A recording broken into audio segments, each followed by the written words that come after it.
stillness of divine harmony, how it thrills my soul anew as I hearken to each melodic note from the old master consciousness, the cultural release which thrilled the crowned heads of Europe and brought countless joy as the chirp of thrilling bird notes to the mankind of earth.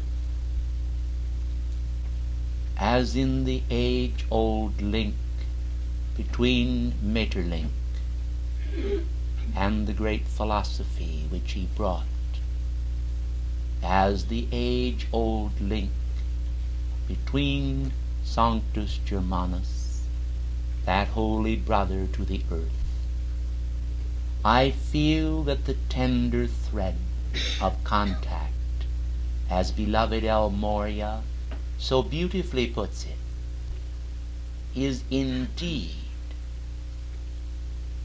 a treasure unparalleled in the experiences of life, which will enable all who will offer their heart to the great goddess of purity and the goddess of justice and the goddess of light and the goddess of liberty, the precious gift of being able to balance in the most magnificent manner the experiences of life, so as to derive from the screen of experience the fullness of the blessing which God intends all to have.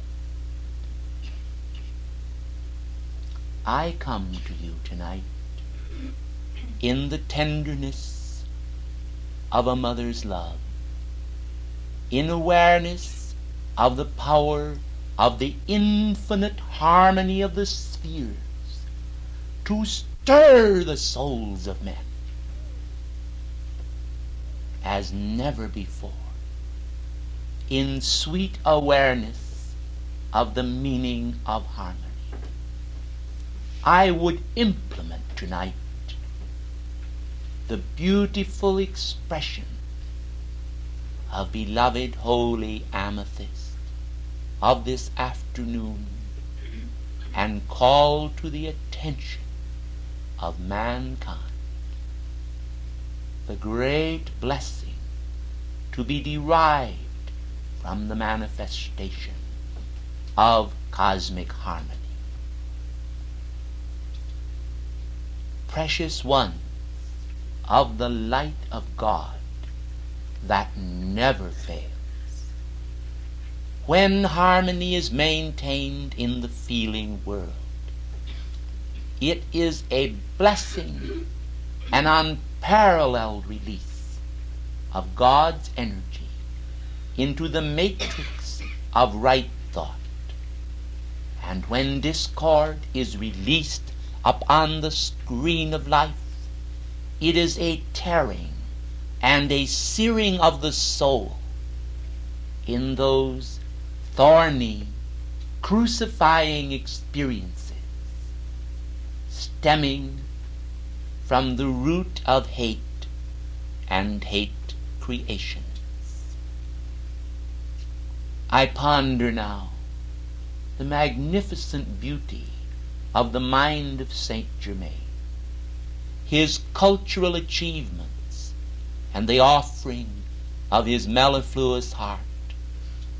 I remember well how he pressed my hand as I went upon the stage before the footlights to sing the heavenly message to mankind, even after my ascension. The tenderness with which the ascended masters view the mankind of earth is wondrous to behold, It is the whole gamut of creation. The song of the birds, the light of the stars, the melody of a voice, or the harmonic blending of many voices. It is the tenderness of a mother's love, a sister's love, a friend's compassion, and the love of God. The love of God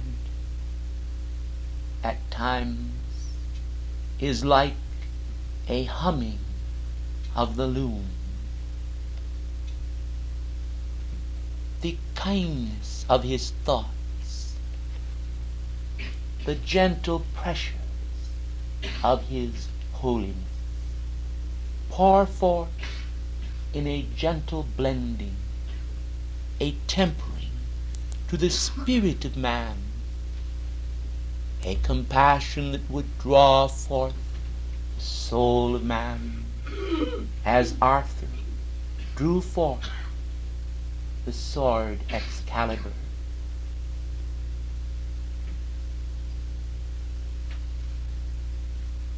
To fight the battle of righteousness is to struggle against the hordes of darkness. Those who came forth from the shadows, who have misqualified energy, who cast mankind into gloom, who pinion the hands upon the rack of torture, who emphasize the loneliness of the tomb. These are not children of the light. These are not children of God. For by contrast, see with what holiness and loveliness, see how melody flows out into the world, where love is held close, where love is breathed with each outgoing and incoming breath, where the electrifying vibratory action of the sacred fire is emphasized, is stressed, and the joy and beauty of creation calls to mankind's attention the wonders of his love. I am come then this night, flooded, yea, flooded with the infinite sound of the music of the spheres. And I would like to call unto all that hear my voice to listen closely as I tell you that there is a witness within your soul to the Holy Spirit of God. This witness of love and light shows you the difference by contrast between the tumult of the world and the vibratory action of the world's tumult, and the purity and infinite love of the Savior, the God consciousness of creation. This is the fire of creation. From the heart of God there floweth forth as a stream energy, bright and shining, dancing energy, resurrecting energy. It cascades and pulsates and leaps over the stones with joy. It flows through the shallow brook and through the meadow, and it hears the meadowlark sing. And as it winds sinuously through farm and woodland, across field and meadow, until it touches the heart of the sea, it is laughing, laughing all the way, with the gurgle and the joy as of a newborn babe who cometh to the age of recognition and sees the heart of his mother and feels the pulsations of her leaping love. O blessed ones, as the world and the mothers of the world are exposed again and again to the horrendous rapings of the human spirit by war, the tearing of hearts from hearts, the destructive activities that have never profited this blessed planet. We cannot do aught but pray in our octave and hold as we do with the Blessed Virgin, with the inviolate stature of the Christ man. The Christ man is like unto my Son, who became so Christed as to have ascended. I think that you recall how that I made my ascension previous to him. You recall the separation of myself from my children. You perhaps realized that I love them very much. But there is a value, precious one, to creation that must be comprehended. The love of God and his creation is above the love of even outer manifestation and relationships.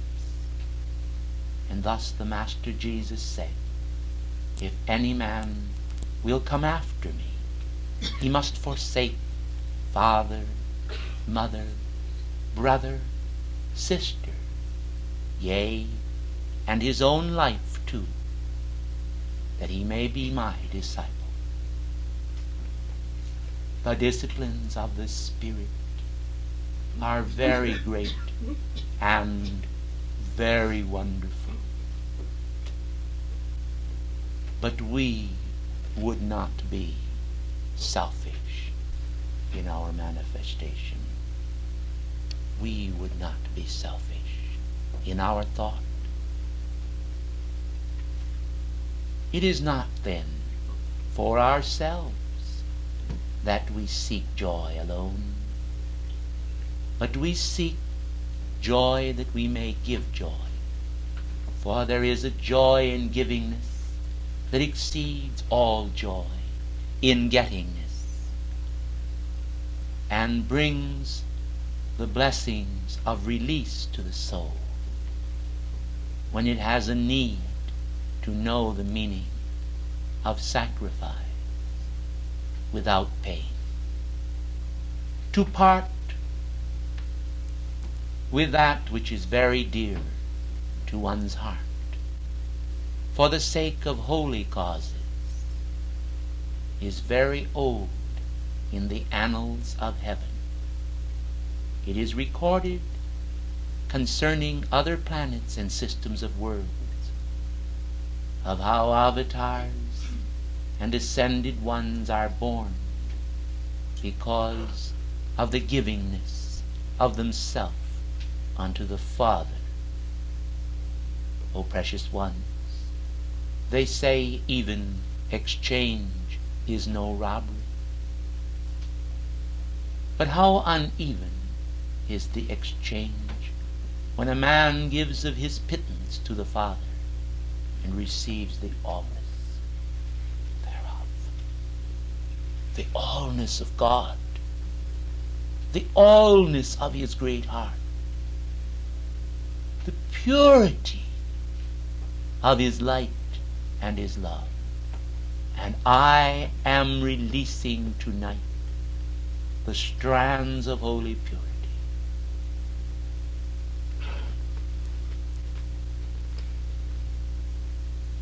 As living silver flame tinsel, it descends through the air with a beauteous glow, the coolness of eventide, the wonders of the Angelus. As a holy prayer, it comes through the air, regenerate and fair, blessed and lifting those touched by it. As rain, as gentle rain, it communes with the altar of the heart, and we hope it will there start another fire, not putting out God desire, but human ones, and doing it so gently that the parting of souls from one another is indeed no sacrifice.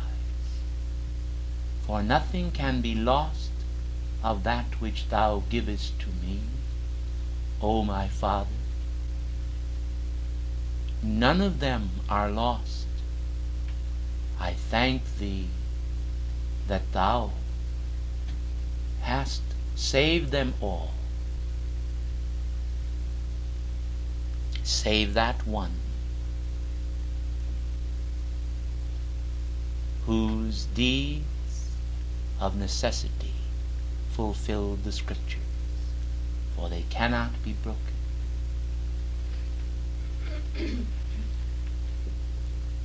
May I again remind you of the beauty of harmony. May I remind you how that when souls hold to the thought of consonance, there is a resurgent joy that echoes in the corridors of memory and brings all tenderness to view, all nobility of thought and heart and mind. Do you know then what it means, precious ones, to leave a son and daughter behind, a young son and a young daughter, and ascend into God's light with the yearning thought that you would that they would also join you ere too long? And I tell you, blessed ones, my heart ever waxes tender, and will be so as Narcissus' star fires, blazing in a diadem of beauty, crown my heart in memory of Saint Germain and his tender love, his assistance unparalleled to them as to me in the attainment of my freedom and my ascension. Oh, the glory of the world meant so very little to me, and it means so much to those who do not understand. But there are some things of the world that mean a great deal to me still, and it is the yearnings and aspirations of the blessed seed of God upon the planet, those who belong to the sacred fire, jewels of God's heart, those precious life streams who came to the earth, trailing streams of glory behind them. Bright stars they were, flashing meteor-like across the firmament in the sky of history. They comforted the world in its darkness and pain. They brought the world to higher standards once again. These children of the dawn have suffered a multitude of oppressions. The bright strands of the dawn that flooded their hearts have been woven over and overcast with shadowed substance, and they have perished in the delusions at times of mortal sense as a vortex whirling down into a pool of blackness and delusion. And then, through the mercy and intercession of the great ones, especially Lord Michael, penetration occurred of their blackness and descent, and they were cut free, and they were lifted as I was into a great vortex of light, an ascendant spiral, where the harmonies of the spheres whirled around me, and I felt the passion of God stirring my heart as a living flame, and I knew that in my rising I must return to the scenes of life here below and contact the busy ones. And may I smile, and will you not think me rude if I say the dizzy ones, those among mankind whose confusion would almost be funny if it were not so pitiful. Oh, blessed ones, how we long to see wisdom upon the throne of men's hearts. How we long to see the blight of the world removed, the spirit of decay. For as I am speaking to you here tonight, where are the mankind of earth? Why, to the ball, to the party. And what kind of a party are they at? Why, the riotous party, of course, where men's hearts seek in sense delusion to find some release from the frustrations that gnaw at the soul as it hungers for the wholeness of the seamless garment of God. On the morrow, after the drunkenness and debauchery of the night, some will stir themselves together and hastily dress that they may attend the service in the church of their choice. For mankind feel that they have been given a choice. Now I am not bitter, precious ones, for my own sake, but I feel the loneliness of their souls, and I feel the heart-rending cries, and I come tonight in compassion to the earth. And I pray that my plea, read by multitudes, will be read by more multitudes, who will awaken from the delusion of the senses and the lies with which they deceive themselves, to understand that they are but beggars indeed. When beloved John, the precious disciple of Christ, who leaned upon his shoulder, was in the Spirit on the Lord's day on the isle called Patmos, he did in the Spirit bring forth words like unto this: Thou thinkest that thou art rich and art increased with goods, and thou knowest not that thou art naked and blind and afflicted and poor. O precious ones, the poverty, the spiritual poverty of mankind is very great, and the age is not finished. When then will human discord finish its toll, and the surfeiting that has filled the cup of grief to overflowing? When will the hearts of men cease to be satisfied with mortal knowing? When will the hearts of men recognize that on the record divine it all is showing? When will men cease to be supine and see the light that's flowing, streaming from the heart of God, as eyes of love look and scan the earth below, to know the comfort of the eternal glow, and feel the fervor and passion bright of heaven's fires of divine delight, that comfort bring and radiance sing unto the souls of men, illumining all once again, who take the precious morsels from the table of the Lord and hold them high, the living word, the life that comes to all who take it then, and flash forth the resurrection flame again.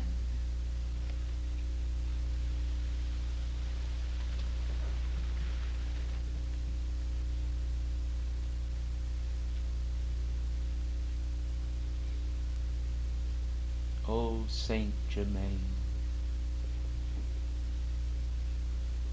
thou consort fair of Portia, lovely lady of the air, descend tonight within this place, and flood thy light and beauteous face around these souls, and let them see some gesture of immortality, that in their waking hearts and minds the light of God that ever shines from altars bright with heaven's plan appears before the waiting gaze of man, and stern defiance of the human plan do wake the welkin with a cosmic welcome to the hosts of light, that show to man the way to win the fight, o'ercoming all the dark and dusky span of years, the shedding of the sinister tears of woe and sorrow for the death of man that ends upon the morrow, when the rightful plan is clear, accepted by men all, who listen with the heart to heaven's call. I am thy grace, I am thy light, I am thy purity, divine delight, the splendor of the edict then, appearing as a page so white, that cleanses all the souls of men, by purity's flame come again. O gracious ones, as the great shuttle of the divine love flows out and out and out from the restless sea of eternal light, open wide the doors of your hearts, and pray that others too will hear this love, this sounding of the blue, this surging from the far-off shore that comes to earth in greater vision than before, and stirs mankind as ne'er before to take their hand and beat upon the door, before the door be shut so fast that man must sleep, and sleep at last, without the beauty of the light of consciousness dawning bright, and in the darkness of the wait pause to know his own great fate. Your destiny, O man, is done, whene'er you stand within the sun of righteousness beyond compare, and see the glory fill the air, the descent of the Christed One, the God within, the cosmic sun. I am thy beauty shining then, I am thy beauty come again, I am within thy soul, thy flame, thy heart made whole in God's own name. I cannot see a greater gift than God's ascension, that will lift thy soul from all the density of all the years that seem to be so full of pain and sympathy, and yet were not the rightful plan. Then heed the call and know it all, for God will answer every call, and see that thou art lifted then upon a cloud so fair, so bright. Thy soul will know but God's delight. Fear will go, and joy will flow, and peace will evermore bestow. Grace on all men here below.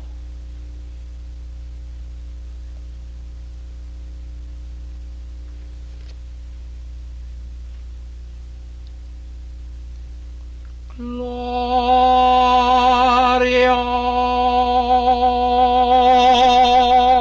in excelsis Deus. I thank you, bid you a blessed good evening.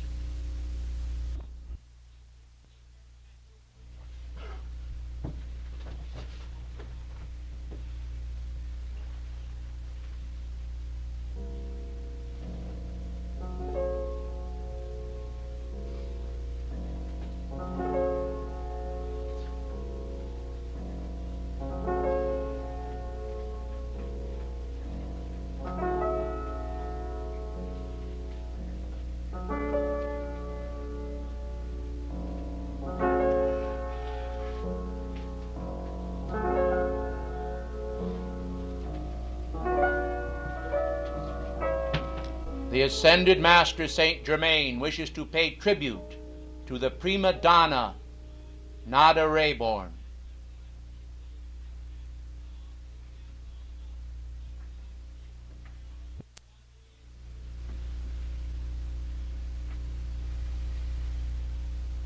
The light of this woman's heart is very great. This woman was on this planet but a few short years ago and wore a mortal form as you and I wear. This woman had 2 children and a husband, and she won her ascension in the light. The Lady Master Nada Rayborn,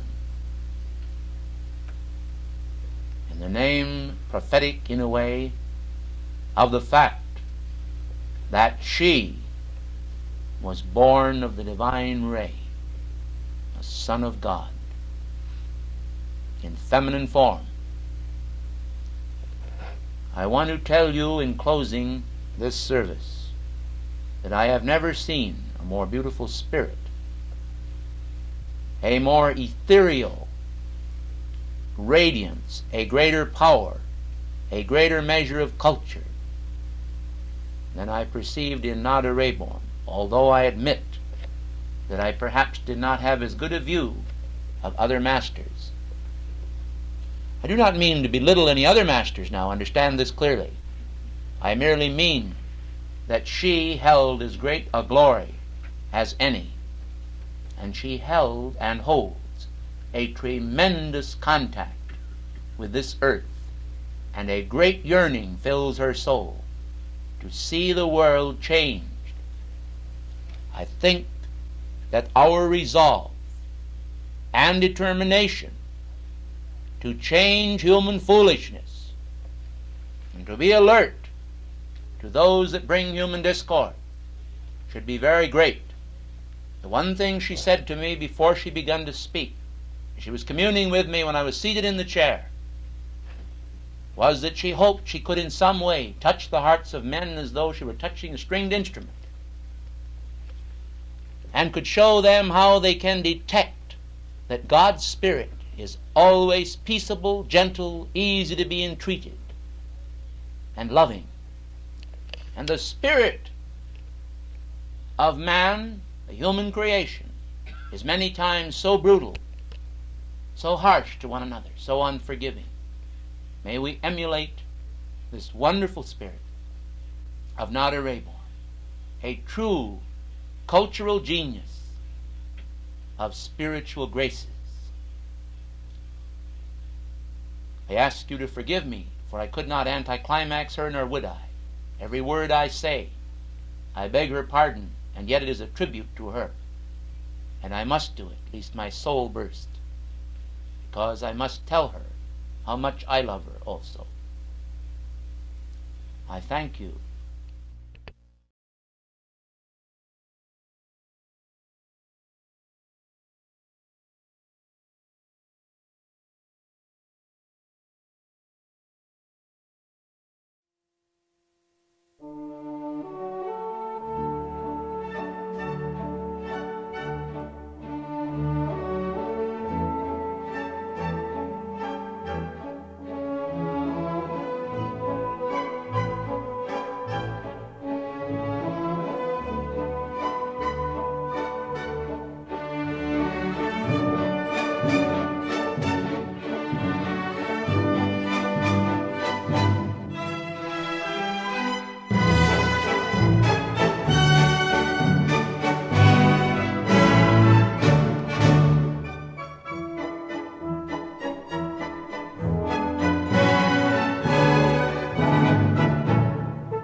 The following opening line of the dictation was not recorded.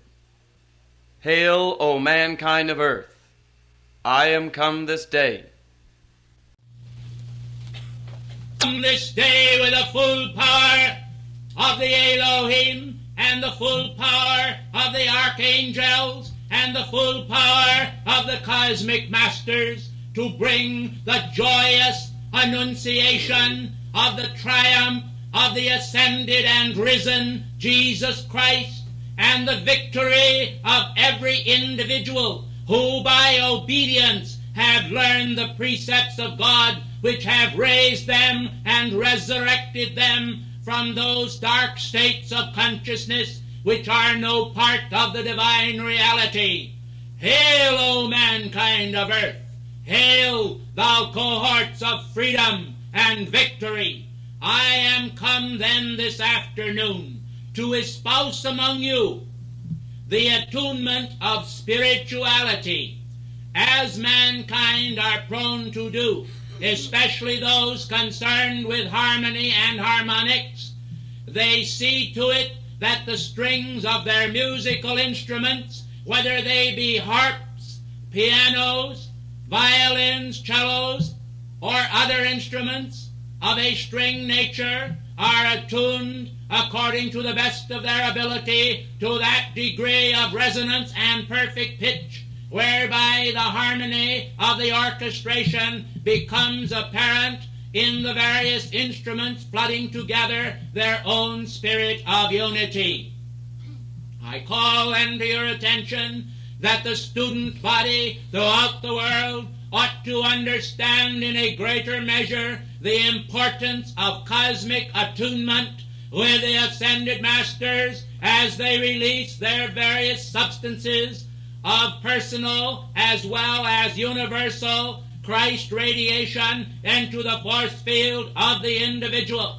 And therefore this afternoon, as I speak to you, I shall step up the radiation and the tempo of my identity in such a manner as to create an amethyst in helixal form around this building and property as an element of the sacred amethyst jewel fire, whereby the devas and builders of form shall, in the fourth dimensional state of consciousness, forge out of the substance of God's own heart the sacred fire jewel which shall surround all of you and ensconce you in consciousness upon the mighty pinnacle of Saint Germain's own flame of freedom, the violet transmuting flame.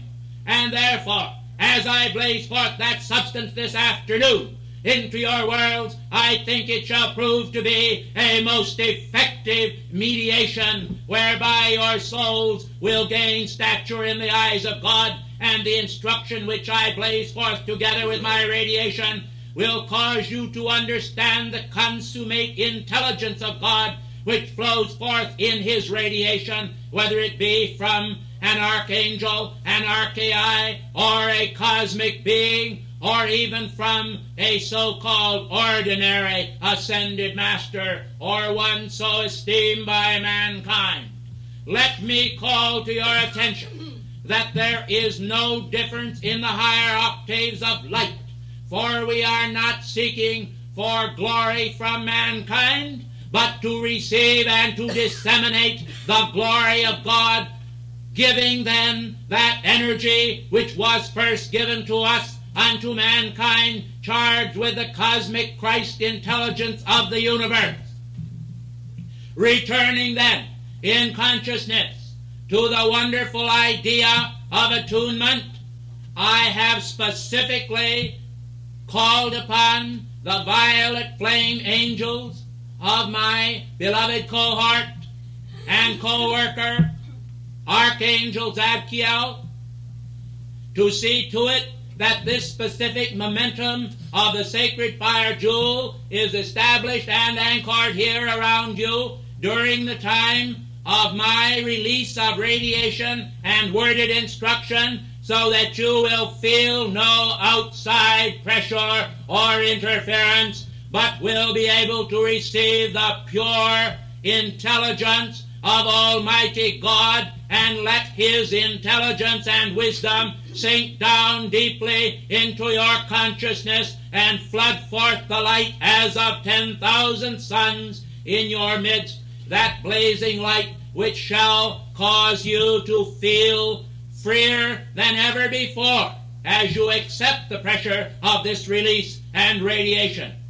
Blessed ones, attunement then is an act of consciousness whereby an individual is able to receive an affinitizing vibratory action from the one who is releasing the radiation into your midst.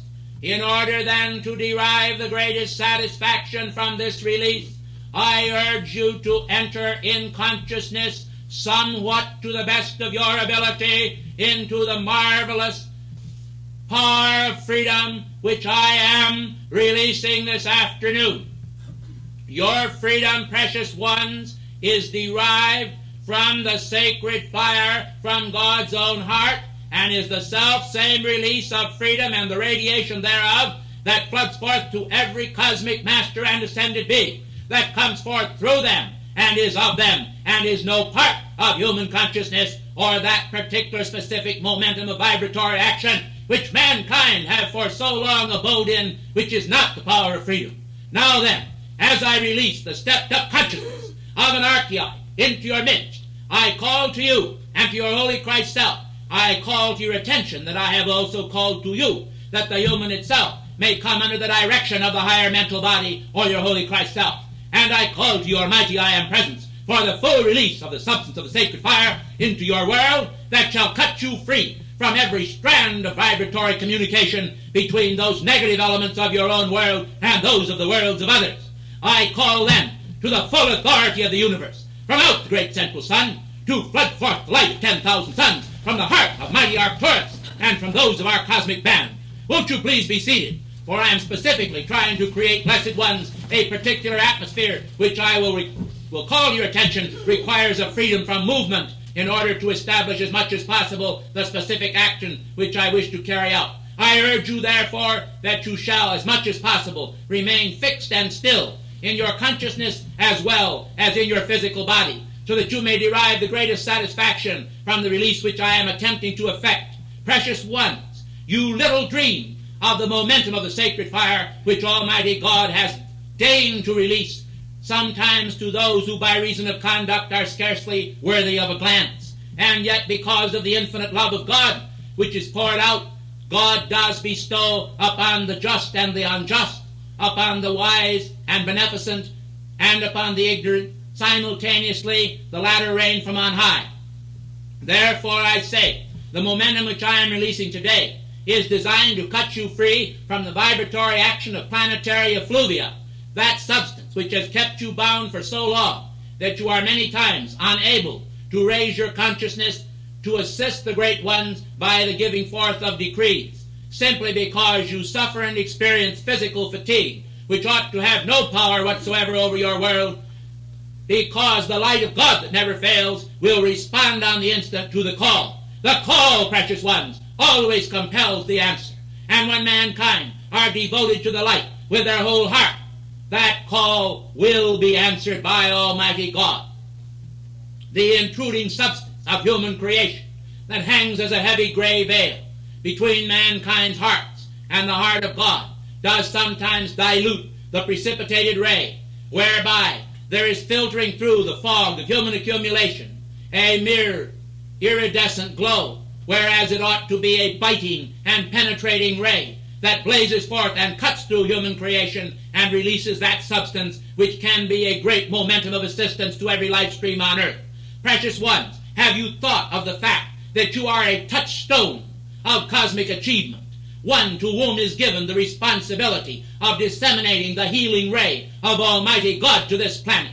Have you recognized your place in the scheme of things, or are you merely considering yourself to be some puny mortal, subject to the ills of the flesh, subject to human and mortal thought, and the strains of individuals who often strain at a gnat while swallowing a camel of human creation, which is often their own as much as it is others from among mankind? Now the great ones, your own beloved Saint Germain and Master El Morya, have been most indulgent of individuals for a long time, and they have permitted many things to occur which are constantly contrary to the will of God. They have, for example, permitted certain individuals to attend our dictations and releases who were no more worthy of this release than they would be of a king's ransom.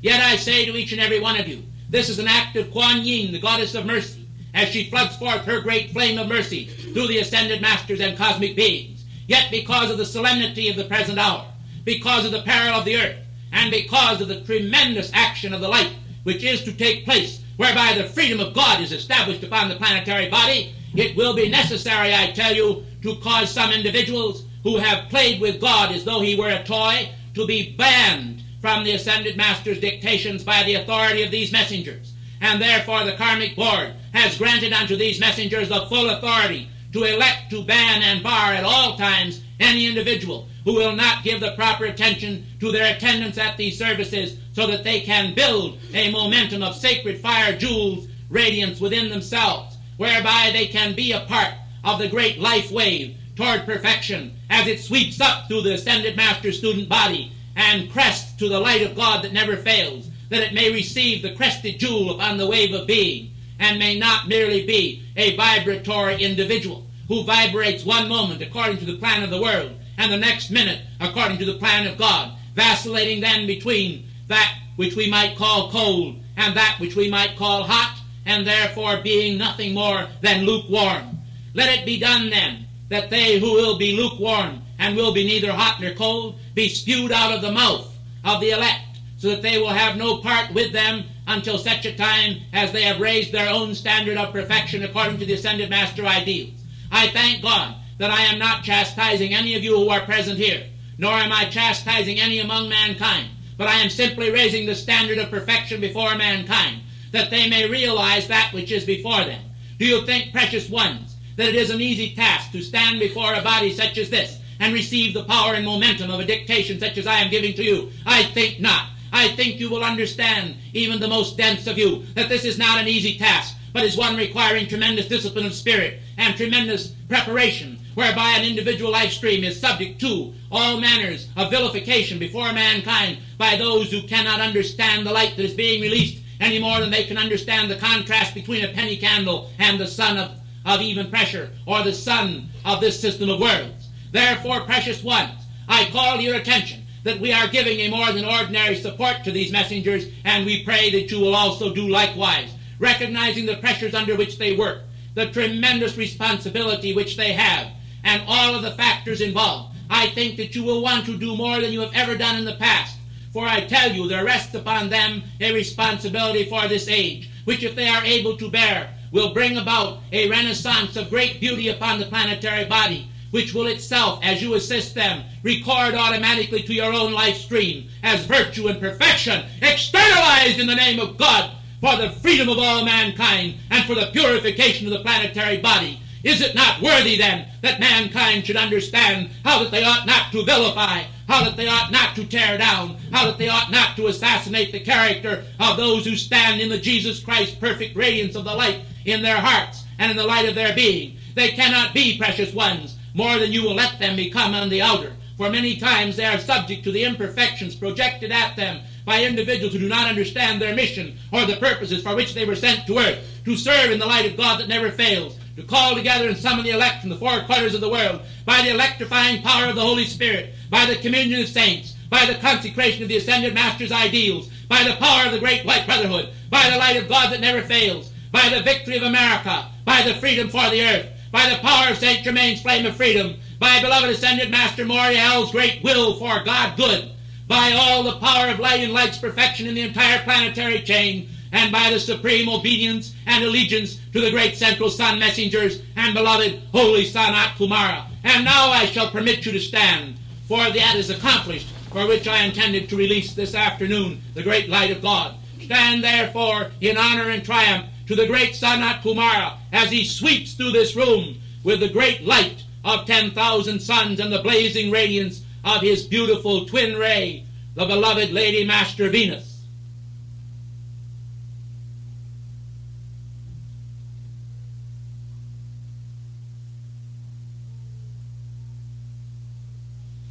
O Venus, goddess of love, our tribute pours to thee above. In the glory of thy flame, the holy Kumaras raise thy name into a chalice bold with light, emblazoned with the power of right. Transcendent is thy beauteous light, thou ascended one of glory's sun. Gracious is thy name, O Venus dear. Let all the earth now hear, and raising palms as on Palm Sunday of old, ring hosannas to the bold, the goddess of pure love unfold, surround mankind with radiance gold, illumination's flame transcendent, the power of the Kumaras of old. Raise, O raise, O raise thy flame, raise God's scepter in his name, and let the peace of light blaze clear, that every mind now listening here may know that I am very near. Pure perfection glows around. The world is flooded with the sound. I am, I am, I am, I am. The power of the light foursquare, the power of foundations rare. For back beyond time's beginning then, the power of the light went forth, and mankind heard the voice of God. I am well pleased in thee below, whene'er ye understand the glow of wisdom's flame and all its joy. It is complete without a cloy. And therefore I am calling now to free you from tyranny's vows made in ignorance, and release is flowing forth as cosmic peace. And Christ alone will now atone in all the majesty divine of his great celestial vine. Ye are a part, the branches rare, of heaven's bowers ever fair. O glow then as does elemental life, and know that victory is o'er all strife. The strife is o'er, your victory nigh, and God alone, who's ever nigh, will give thee triumph over death. The enemy, the last, shall fall, and God alone rule over all. precious ones of the light, in the name of my beloved Zadkiel, salutations and peace and freedom's release to all. Let the power of light triumph by right.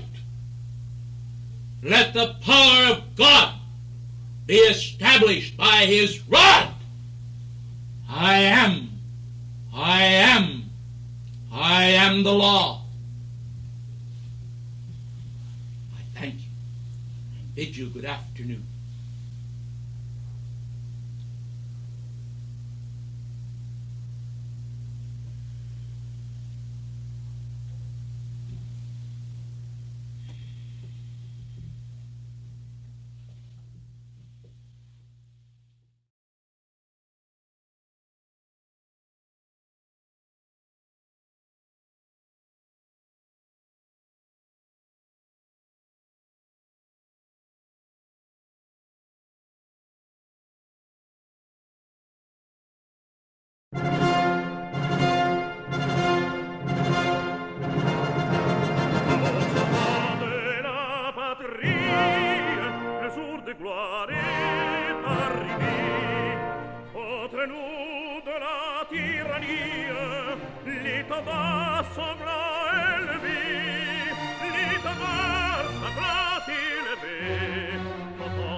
Let liberty ring throughout the earth. Proclaim it through the land. I am come this afternoon to bring you the great pressure and presence of infinite love, the love of liberty and the love of life, the love of a cosmic mother, and the understanding of that communion which will make of the children of God upon this planet one nation indivisible, with liberty and justice for all. For beloved Portia stands now in the atmosphere beside me, holding the great scales of karmic justice and the God determination of her life stream to assist your beloved Saint Germain to release enough of the substance of the sacred fire to alter the social structure in every requirement thereof until mankind enter into the kingdom of heaven. I think the diligence of our octave is being made known unto mankind, and I think also that the momentum of service generated in the hearts of the few is becoming a momentum in the hearts of the many. And as we see an expansion of cosmic power in the hearts of the chelas of Saint Germain, from coast to coast and around the world everywhere, we are gladdened and take renewed hope in the covenant of our life with the earth planet and its evolutions. Precious mankind, precious ones of the light, hearken then to the power from on high that speaks in the silent recesses of your soul and urges you to some degree of sternness with yourselves, pertaining to your own soul development and the manifestation of that Christ power which will give you your victory. Precious ones, victory is so often a nebulous thing with mankind who simply do not see through the fog of human concepts the great glow ray of permanent perfection as it beams through the night of existence and brings them some hope, some ray of a dawning tomorrow when old things shall have passed away and all things shall be made new. But, blessed ones, this is not without intelligent self-effort and the playing of your role in the great unfolding drama of life, whereby each of you, placing your hand in the hand of God, are able to understand that there is then an established connection between the conscious idea of placing your hand in the hand of God and the actual outflow of the divine currents because the contact has been made. Do you see, blessed ones, that the thought that precedes the action is a vital part of experience and the crowning climax of mankind's life attainment cannot be made until the power of right thought has preceded right action. In the holy name of liberty and justice, then, I say, let there be an emptying of the trash of human nonsense from the containers of the mind, and let mankind renew the patterns of God ideation, which will summon from the four corners of the universe that precious substance of the sacred fire that is a living, breathing, flame substance, which I hold high in the torch, which I hold high in my arm, yea, even in my right arm and right hand, holding up to full view for the elect of the world to see the great blessing of cosmic destiny. I call your attention that in times past, yea, back in the days of Atla, in the days of Atlantis, and in the days of Lemuria, many wonderful ages did occur in the past, and then in those days there were great men upon the planet of divine attunement who held the contact with their God self.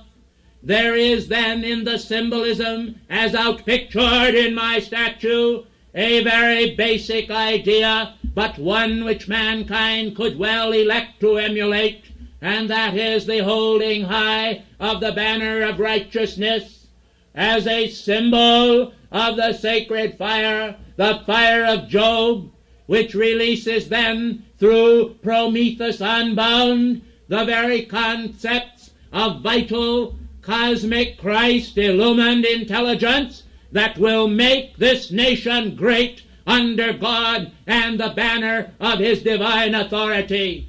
Precious ones, you cannot expect that mankind are going to overcome simply by wishful thinking, for this is like unto Aladdin who would hold the lamp in his hand and wish to rub it without performing the action which would summon the genie of the magic I am presence to appear and say unto mankind, what wouldst thou desire of me?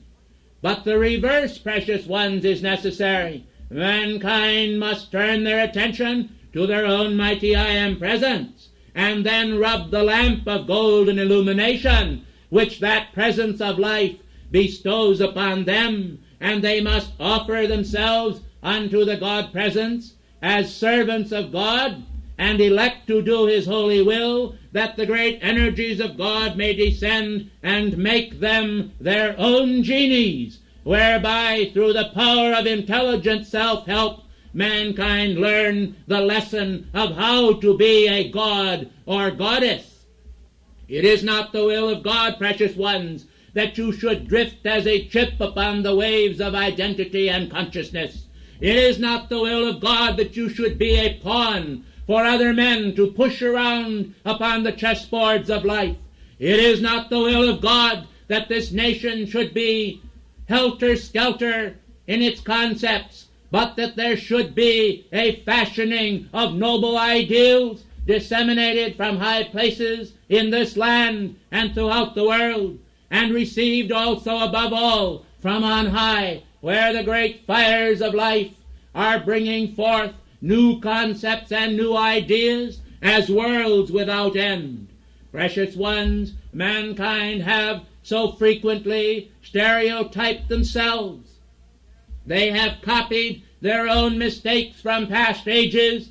They have felt the pressures of past ages through the power of the Akashic records.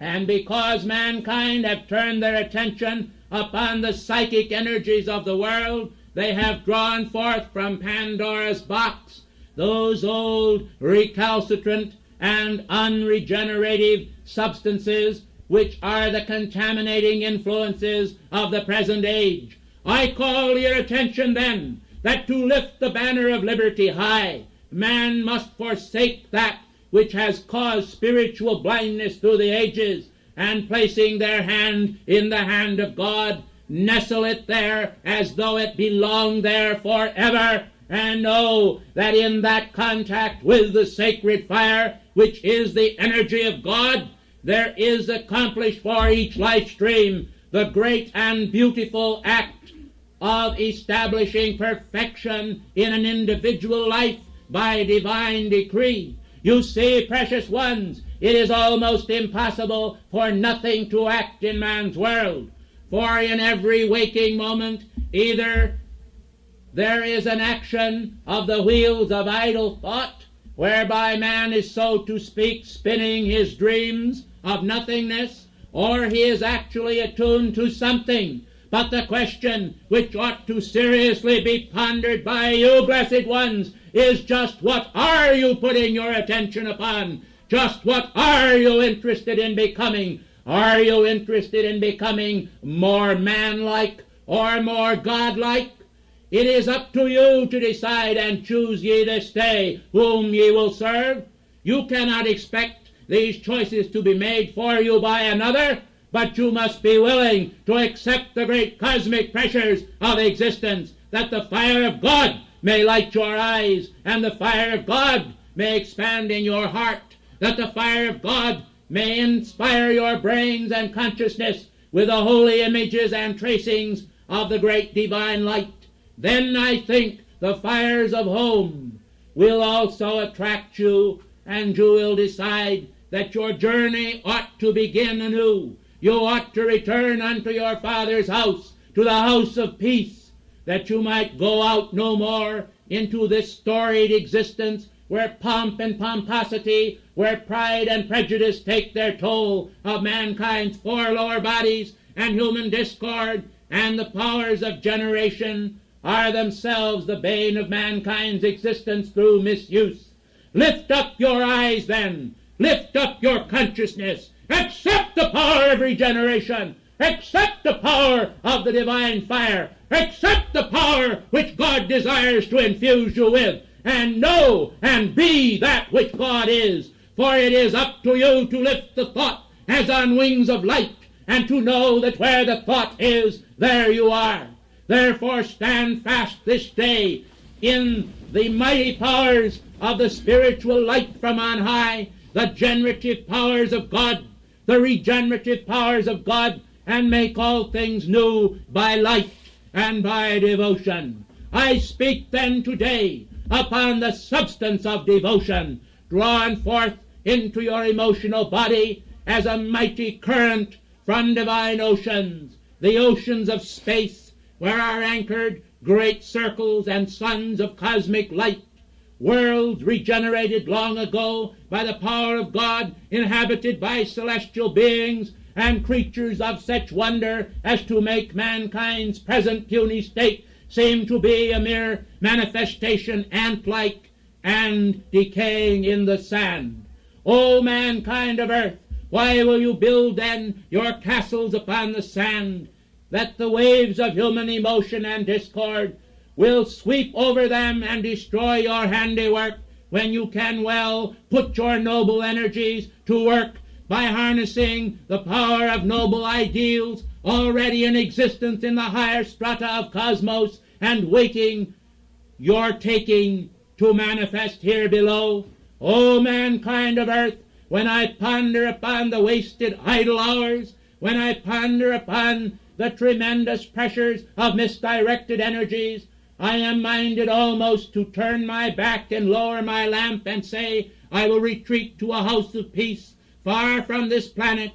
But then I feel the tug upon my own heartstrings, and as a cosmic mother, I must respond to the great love beat of my children, who desire to see expressed here the great God nobility of existence, the great God nobility of the cosmos, the great God nobility of the great central sun. I am come then this day to give renewed impetus to the Christ principles that raised beloved Jesus from the dead, and are also the power to overcome death for each of you who will realize the power of light and be shaken thereby.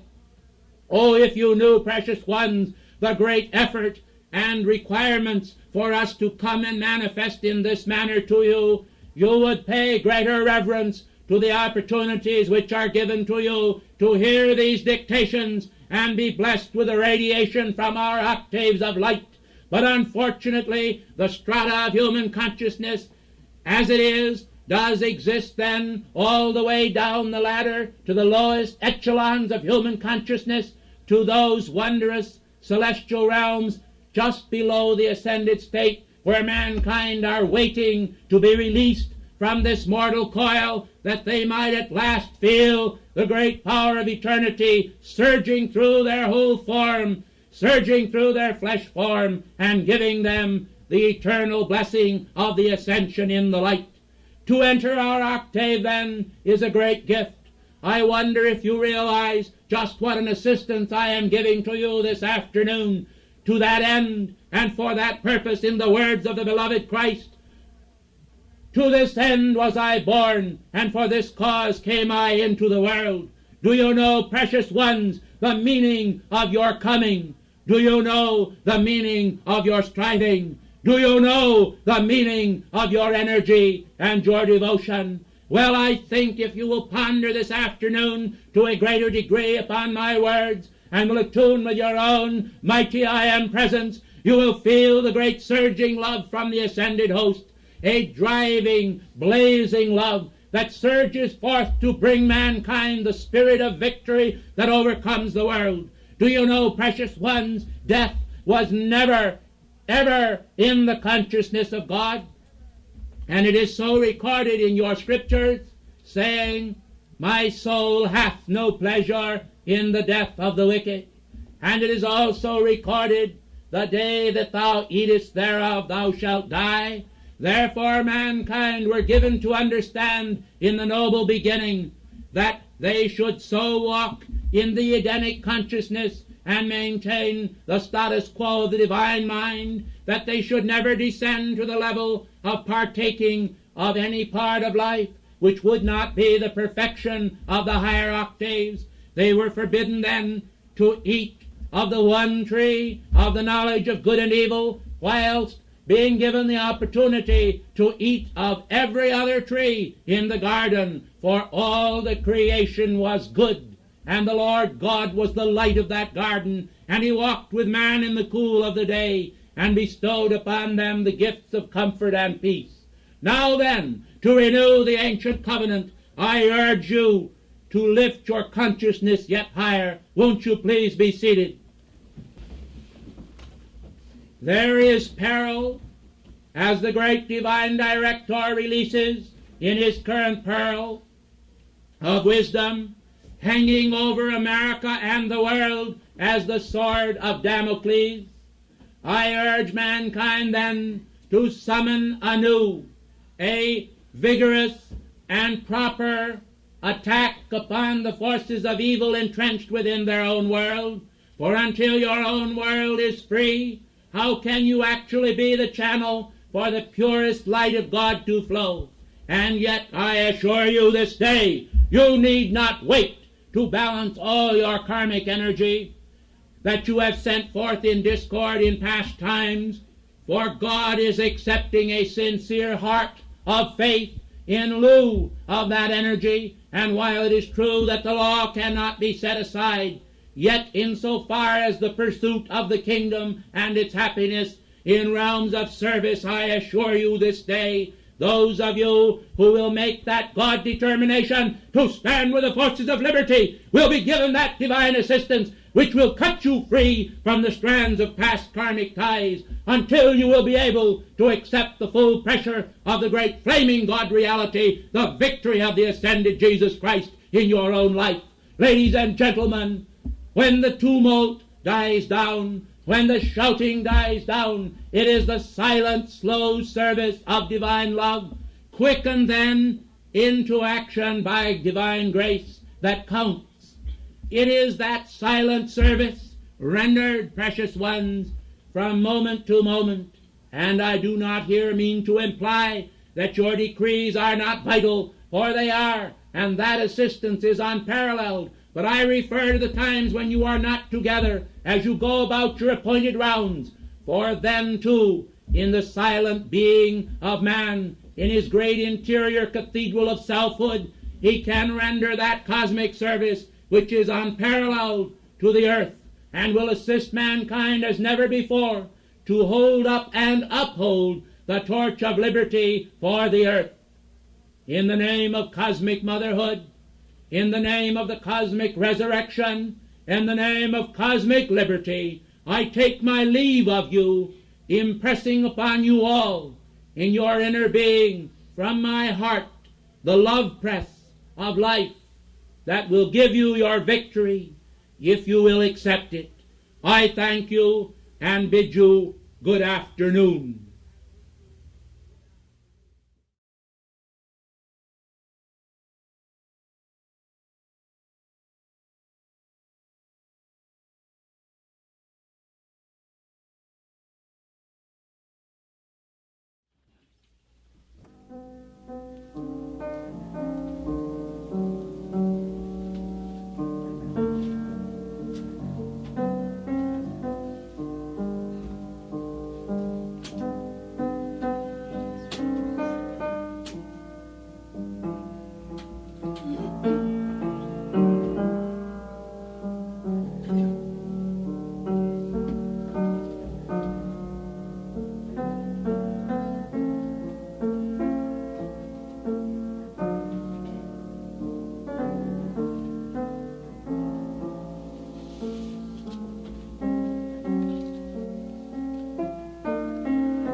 Infinite comfort,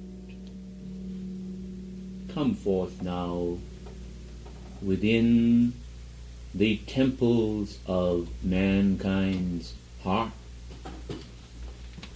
and knit those hearts together in that beautiful release of infinite peace that beautiful release of the silence of God's love, the power when all is still. For in the beauty of stillness, the calm pool of knowing begins to reflect his radiance. In that reflection, there is born the self-same beautiful obedience,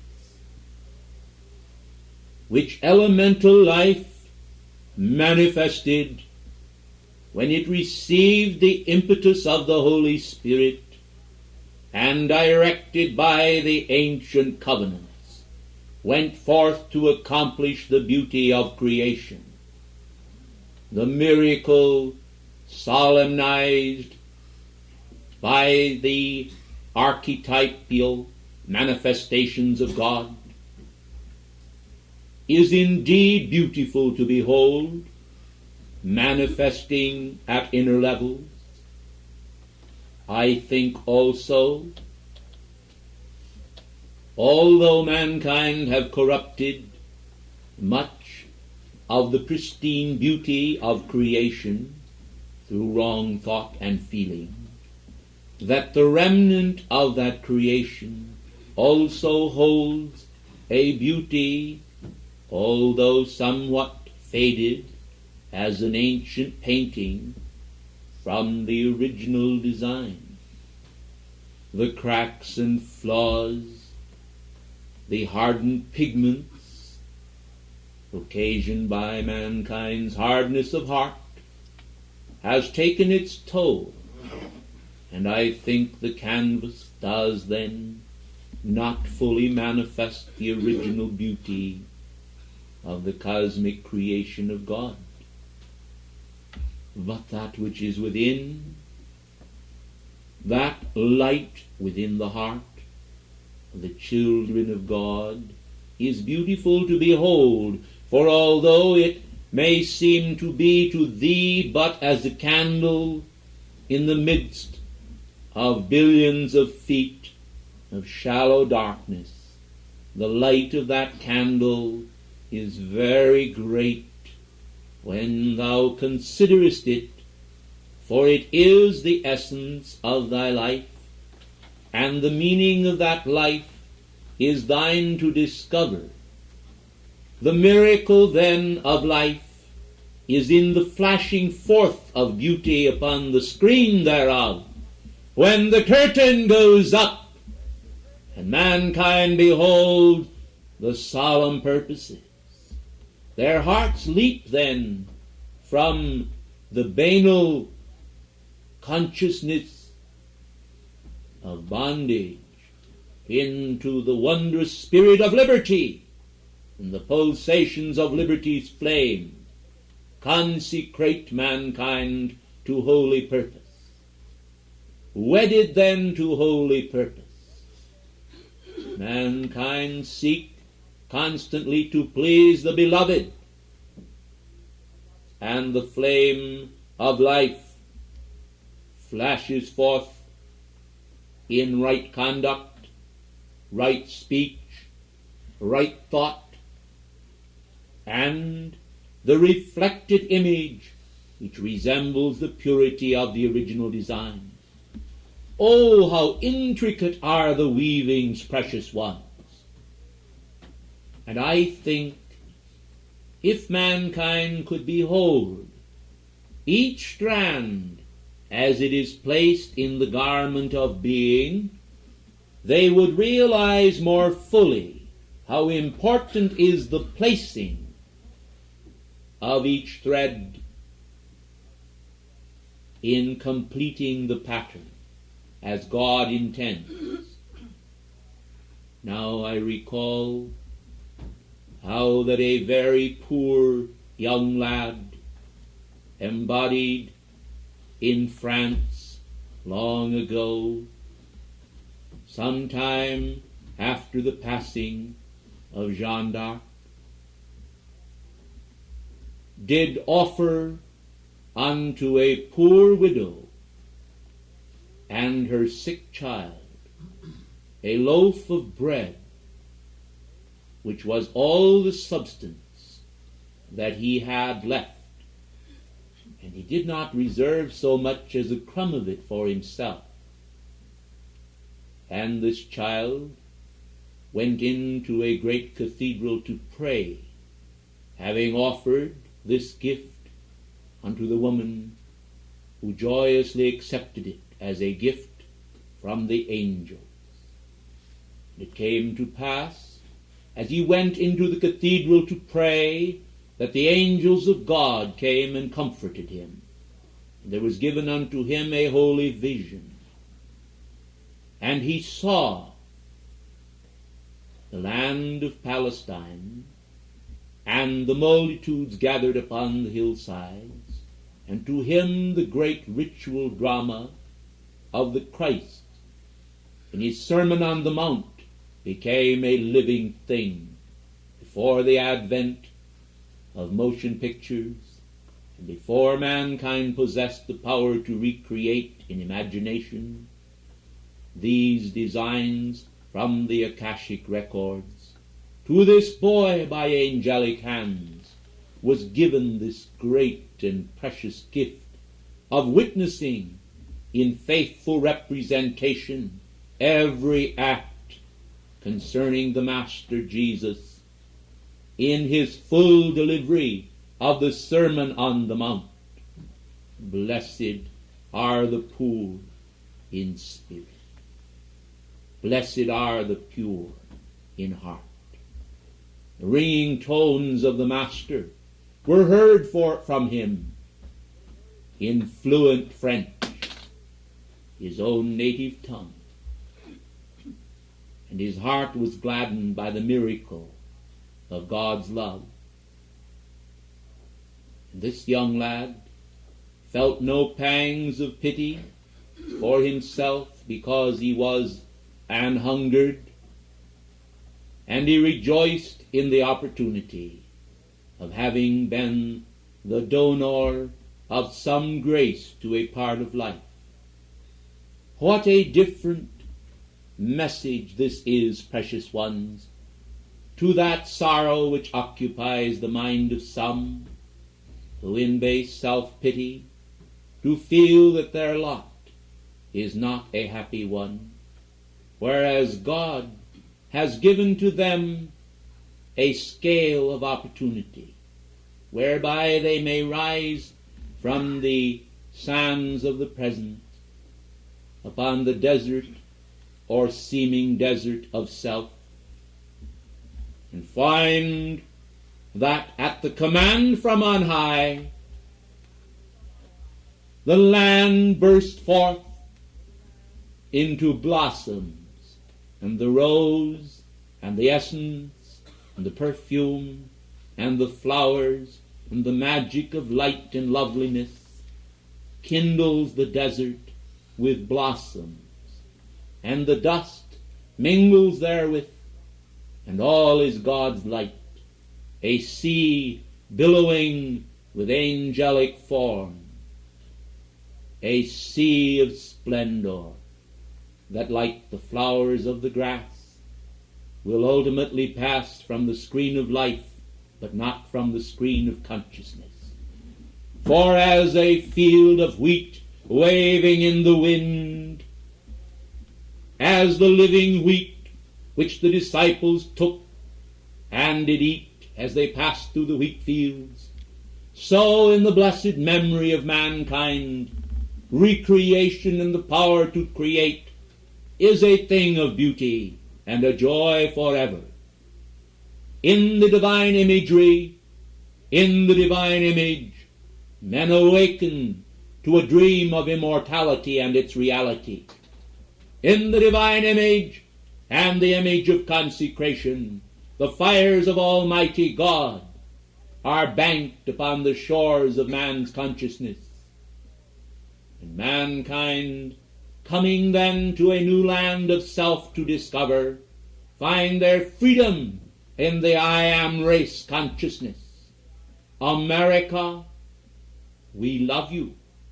These words pour forth in this blessed land consecrated to Saint Germain, consecrated also by the power of the goddess of liberty's flame. And I think it shall be my privilege to stand above this place in the upper atmosphere when she speaks her words to you on the morrow, and pour my adoration down upon you as she rekindles the torch of your being in accordance with the divine design. Now as a flower opes its petals to the sun, to drink the beloved radiance that falleth as the gentle rain, so do I ask that once again ye shall consecrate your being to the magic of a lute that, like an entrancing flute, blows and pipes its notes anew. The consecration, oh so true, that brings a sense of beauty too, and loveliness beyond compare, a blossomed immortelle so fair. God's own face to thee is shown, and thou dost know thou art not alone, but ever surrounded with radiance fair, the power and love of a maiden's prayer, to gladden then the very air with a sense of beauty beyond compare. I am come this night to reconsecrate a flame of beauty to the earth. The sense of beauty is gone. The house of God is desolate. The people's hearts are affrighted, and they tremble as though peril was in the cup. And the poison of iniquity is spread abroad in the land, and greed and selfishness are on every hand. And men in the barrenness of their soul do fail and fail to reach the goal. The old boundaries of sin and stain continue to wreak the havoc of pain, and mankind know that they must find the way to break the shroud of death that cries so loud, "Come, play with us, and feel our dust. For we eat, we drink, and tomorrow we die. We perish, and our life will fly. So let us then drink the cup of happiness complete, that comes from mortal substance sweet, and despises God's own law and truth, and findeth naught but pain in truth, because they understand not the way. I am the way, so let us pray. Our Father dear, hear our prayer, and consecrate these people fair, whose face is like an angel's prayer. In reality, O thou dawn of God, eternity, that everywhere does show disclosing, reveal the forces then opposing all that is the light of God, and let Babylon fall, that is not the law, and let men's hearts then turn in awe, because the truth of God is plain. It is the life, then don't complain, but do thou, O thou children wise, the acts of God, and don't despise the chastening of his blessed rod, that leads you, calls you back to God. On bended knee let mankind see, I am the power to make you free. Then call and call and call again, and let all bondage go indeed. For God will be with you as you speed your prayer of love to his own throne, and you shall feel no more alone. Self-pity gone, your soul will be consecrated to the free. Precious ones, I call to God to his almighty altar, that you understand clearly what I am speaking to you in the beauty of poetic release, that you understand that the way is thus made plain, that you may be consecrated through the power of inspiration and the song of joy within your own souls, to awaken from the constant threat and shadow of the pall of mankind's own iniquity. You know, precious ones, mankind continue, and I do mean continue, to repeat the old mistakes continually, and they wonder why they do not learn divine artistry. They wonder why they do not become painters of divine beauty. They wonder why they do not find their freedom. It is because sometimes, unbeknown to them, there lurks within the darkness of their thought something of which they are not wholly aware. And it is urged upon them then to discover through the power of Christ's illumination all that needs correcting within their world. Many times I have come to you, and I have urged upon you the sense of beauty. I come now this night to urge upon you the sense of beauty of soul. When you stop and pause, precious ones, to consider the goal that is before you, the majesty of Christ, and I regard him as having a visage that is not mean, but one that is indeed filled with the radiance of victory and God determination, then I say, let all who will emulate him find the will to stimulate themselves by a divine fervor, to determine to overthrow all that hinders and opposes the victory of their life and work. You cannot know, precious ones, until you are willing to shatter the human matrix, just how much the human matrix has done to oppose the freedom of your soul. You think sometimes, precious ones, that a little thorn has no meaning, and yet how great a beast can be brought low in whimpering, howling madness because of the pain of one thorn when placed between the toes. And therefore I think, precious ones, that you will recognize how gracious it is when you spend your life in a beautiful way to free others from strain and sin and pain, and fill them with the vigor for the fight. Not, precious ones, to scatter among mankind fear and fright.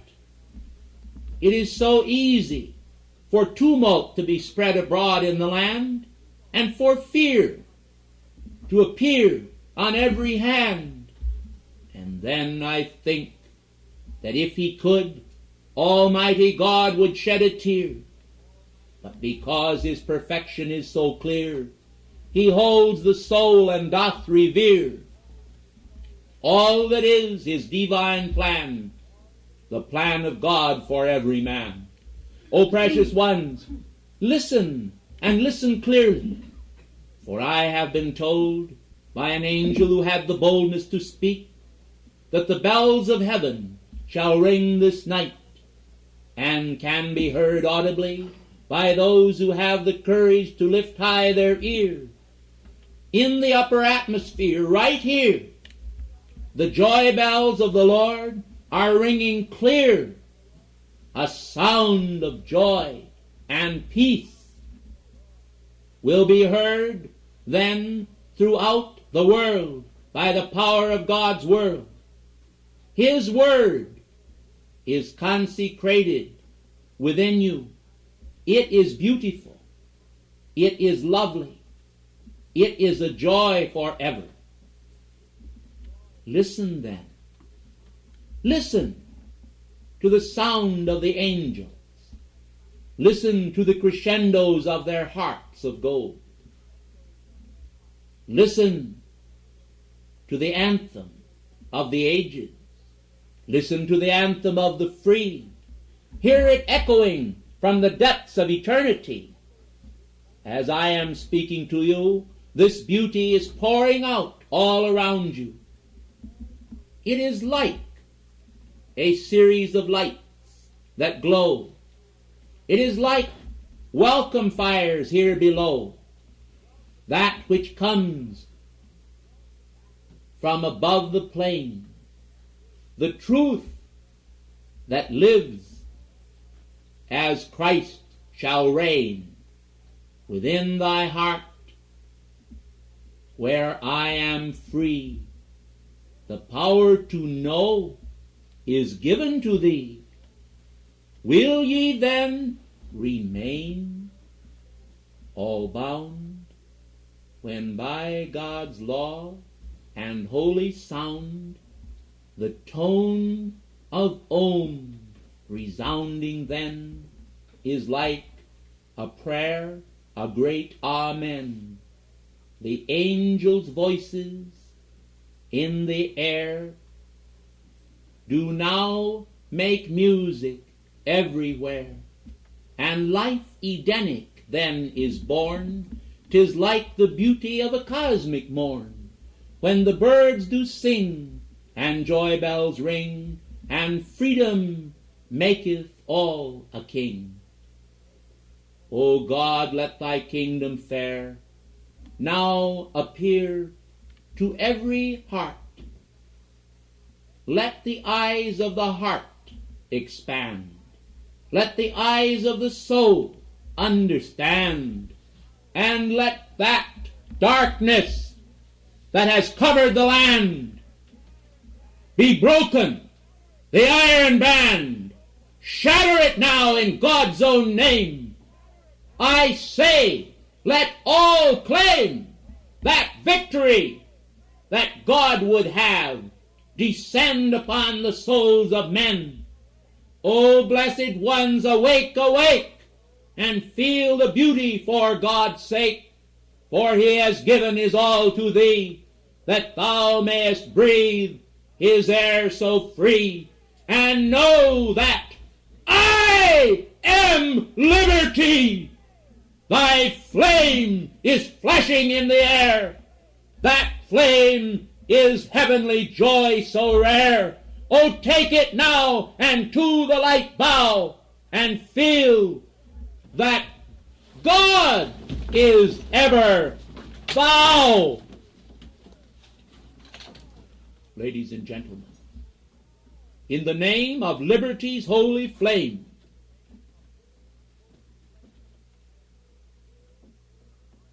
I say to you, in honor of America and in honor of the true France, for I was once a dolphin thereof, that the flame of liberty shall this night expand in this place and in the hearts of those who will receive it, until beauty shall take the place of ugliness, and blight shall disappear as God's beauty appears.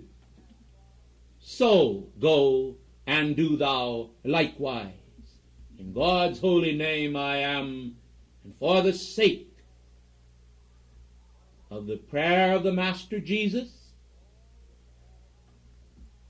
all that thou hast given unto me I have kept, and none of them are lost. Father, I thank thee. Vox vobiscum. Cum spirito tuo. Adieu.